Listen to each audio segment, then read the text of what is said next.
Hello everyone, my name is Mark Edward Blanton with The Real South Africa. And I am Dr. Latasha Blanton, also with The Real South Africa. We have an amazing group trip that you will be interested in. It's with the African Diaspora News Channel, a great YouTube channel, gives you great information about what's going on in Africa. But we have a group trip featuring Phillip Scott, the host. And the trip is going to take place on March 16th through the 25th. It's going to go to Johannesburg and Cape Town, and It's in 2022. If you're interested in traveling, please send an email to info@therealsouthafrica.com. And we'll see you here in sunny South Africa.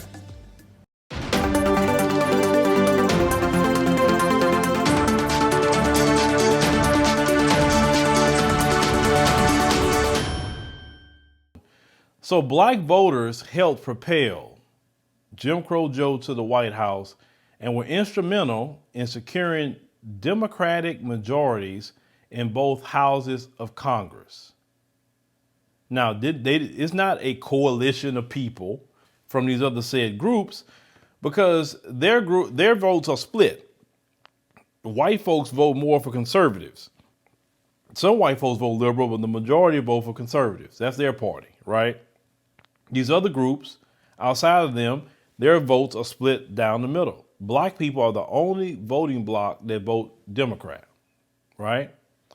So let's say a year later, some of Biden's most loyal supporters are increasingly frustrated about the 2020 campaign promises not realized. This one brother stated, by the name of Joseph Mitchell, I voted for Biden, but feel disappointed his administration hasn't delivered more for the black community. Now, he's from Silver Spring, Maryland. He says there are many places where black people are hurting, impacted by COVID-19 and the economic downturn from the pandemic. The brother said that he wanted more action on economic empowerment and health care. He said, our community needs a helping hand, especially now. The brother didn't say later. The brother said now. It's a familiar message aimed at Biden, who campaigned on delivering a broad range of economic, health, and social policy reforms to improve the lives of black Americans. Now, those promises helped him win 92% of the black vote in last year's, of course, at the time, election, right? Because we in 2022. But it says that Biden, of course, a former vice president and longtime senator, can point to key economic initiatives enacted during his time in the Oval Office. And he said, including the pandemic-related federal stimulus, a bipartisan infrastructure bill, but ambitious social initiatives that would, address longstanding complaints by the black American community, have stalled in Congress, including protecting voting rights, enacting police reform, and winning passage of a massive social safety net and environmental spending plan known as Build Back Better. But see, this video right here that we're going to play is what's stinging Biden right now. Roll that short clip. Especially those moments, and especially those moments where this campaign was at its lowest ebb, the African-American community stood up again for me.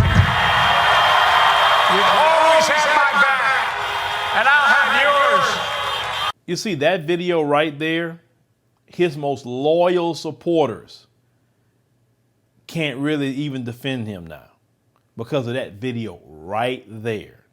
They have seen him reach out and do things for everybody. And y'all better understand something.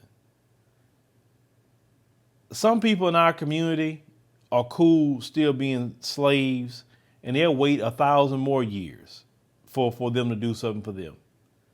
But black folks that understand that we have been waiting for over 400 years, no, there's no more waiting no more. Either you're going to do something or we got to do something else. You understand? The black community is literally the backbone of the Democrat Party. And this is why the black community should be the one to tank the Democrat Party. You should tank that party because they don't respect you.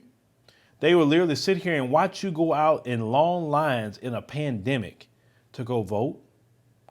Black folks gave you them, the Senate and the Congress. And they still didn't do nothing for black folks. They want to blame Joe Manchin. They want to blame Kristen Sinema or whatever, right? So you mean to tell me after black folks gave you all the power, because we did, and we say we as a collective. You can't rein in your own people. Then they tell you about the filibuster. Oh, well, I don't want to get rid of that because and you have to understand the filibuster is a rule. It is not a law. It's a rule. It's a rule. We're saying you need 60 votes to pass something. The filibuster has always been used to hold back black people. Period. Biden didn't want to get rid of it. So we know in this country, they're cool with everybody else getting something except black people. You understand? Even your Congressional Black Caucus is fine with everybody else getting something except them. Remember old Clyburn, that Uncle Ruckus himself, sitting up here happy and glad that he got a bag for $5 Indians, but he won't do nothing to transfer land back to black Americans that was stolen from them. But continuing, and say, but getting more substantial initiatives through Congress, even though Democrats hold a narrow majority, it said have proven difficult. Congressional negotiations have failed to yield a bipartisan police reform bill because the Republicans understand they need to raise soldiers to maintain white supremacy, so they definitely gonna do it. The liberals want to maintain white supremacy too.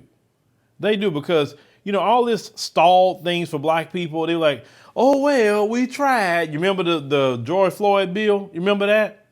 Oh, well, we can't get it done. Sorry. It's one of them things.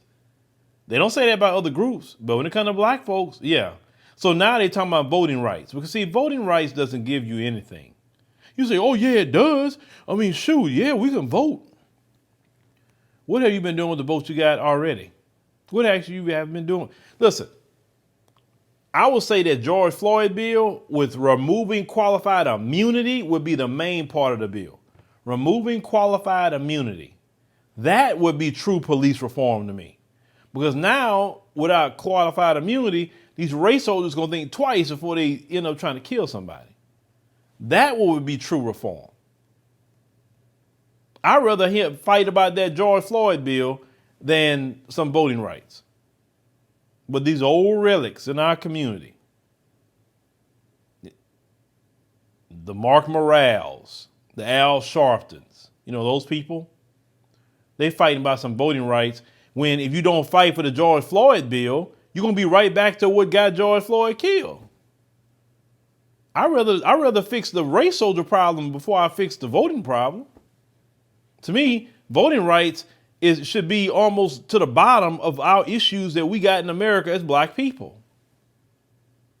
We need the race soldiers off our back with any qualified immunity, and we need reparations. Because black people need to be made whole.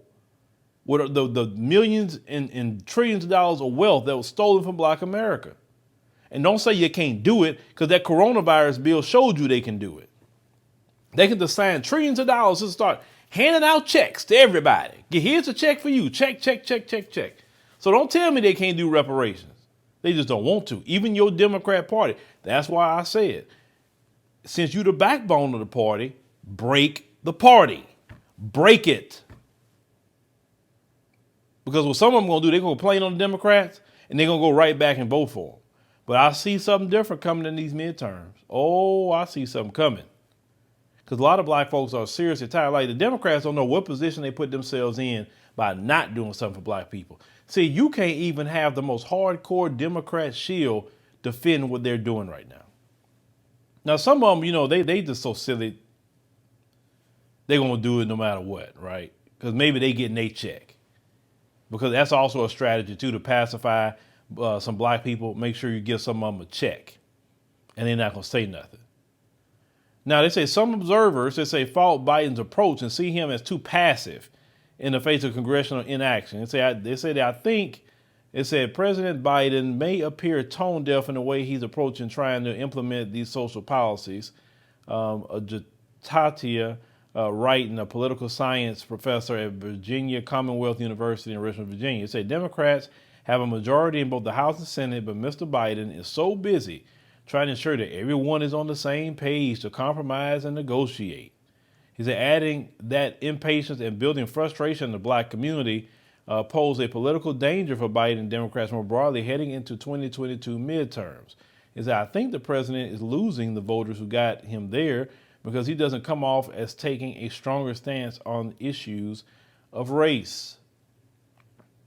I said at the same time, it said some black voters say they understand Biden can't enact transformative legislation on his own. Now that's the black people. That's the, well, we got to wait black people that talk like that. I'm letting you know. It said they feel the frustration. It said, but he needs the help of Congress. That's what, some of them will say, right?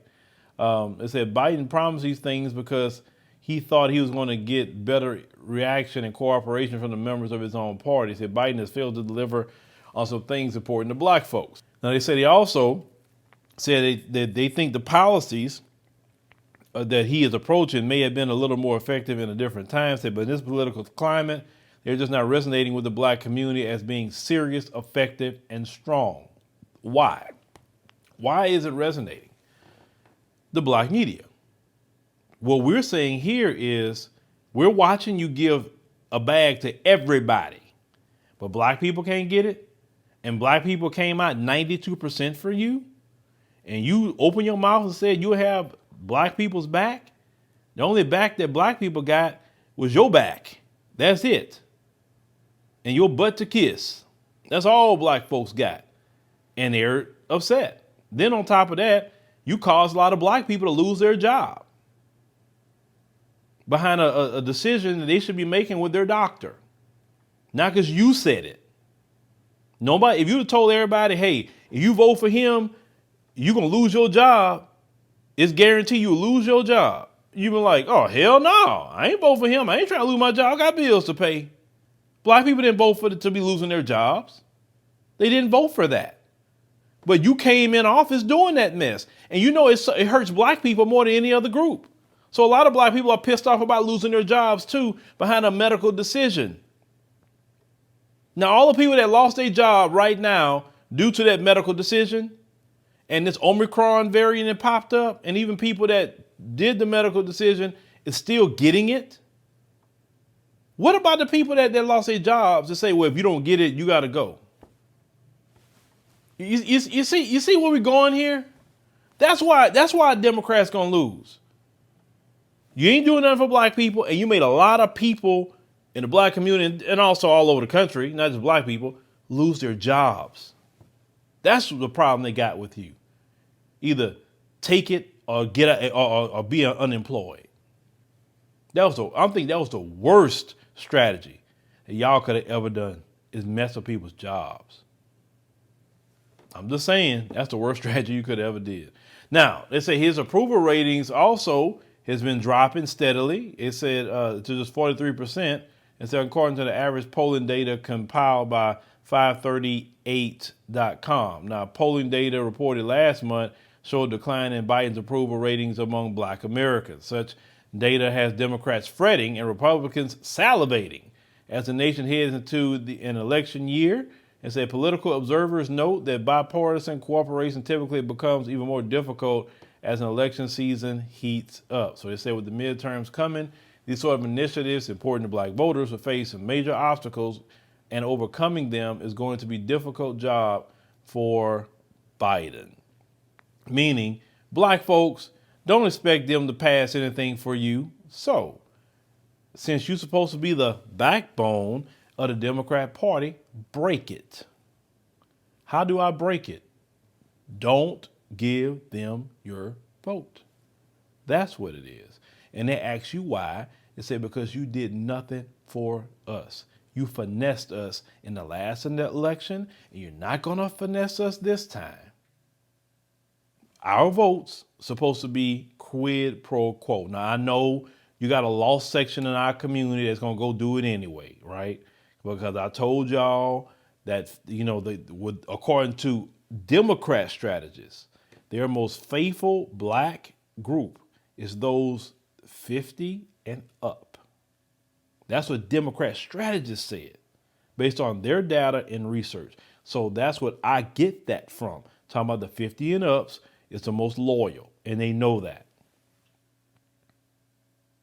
But the rest of us, and I'm not saying all would vote for Biden. Some of them who 50 and up agree with me. All right? But the rest of you, break them. That's all. Break them in the midterms and break them in 2024. That's how you do that. You say, because this is my thing. You talking about Trump, at least Trump was equal opportunity in what he was doing to everybody. But when Biden said everything gonna go back to normal, yeah, normal is black folks getting nothing and all these other groups getting something. That's normal. But when Trump was in office, ain't nobody was getting nothing. Not like that, not the way he's doing it. Just saying.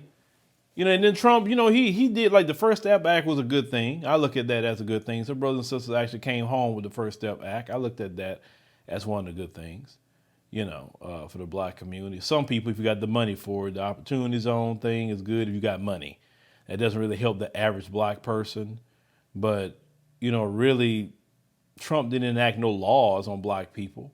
He didn't even start a propaganda on black people. The moment Biden got in office, there was a propaganda started on the black American community talking about black people, they attacking the Asians. You remember all that? You remember that? And then after they got that bill signed, what happened to the attacks? I mean, all of a sudden the attacks went away? Y'all remember that? The moment they signed that bill, it's like no more mention of it. So I guess nothing happening to the modern minority community at all. No more. Black people just like, oh yeah, you know what? They signed that bill. I'm going to stop doing it now. You weren't doing it in the first place. They just use black people once again to make black people the big, bad, criminal to get a bag for somebody else. And that's when he came in office. That wasn't even like that during Trump. That's reality. Go look it up yourself. But leave me a comment. Let us think about the situation here with Jim Crow Joe. Like I said, we're going to be covering this all year. We can't wait to see what the midterms look like. Because Jim Crow Joe and the Democrat Party, they need to understand you crossing the black community too much.